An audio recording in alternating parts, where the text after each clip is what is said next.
सन्माननीय विजयजी हार्दिक स्वागत नरेंद्र मस्के साहेब, विजयजी नाटा साहेब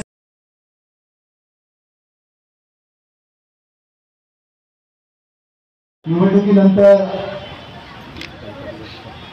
आला होता एक मी या ठिकाणी आलो होतो, पण तरी सुद्धा सगळ्यांना भेटता आलं नाही आणि तुम्ही सगळ्यांनी प्रचंड अशी मेहनत केली आणि तुमच्या मेहनतीच्या जीवावरती शिवसेनेचा खासदार म्हणून दिल्लीत गेलेलो आहे।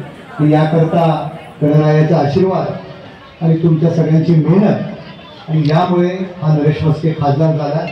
तुमच्या सगळ्यांचे आभार मानतो आणि या गणरायाच्या चरणी प्रार्थना करतो की या नवी मुंबईमध्ये सुखाचं, समृद्धीचं आणि भरभराटीचं वातावरण येऊ दे आणि आमची सगळी मंडळी त्यांच्या मनातील सगळ्या इच्छा पूर्ण व्हावं या गणरायाच्या चरणी नाटासाहेब गणरायाच्या चरणी प्रार्थना केलेली आहे, सगळ्यांसाठी प्रार्थना केलेली आहे। धन्यवाद। जय हिंद, जय महाराष्ट्र।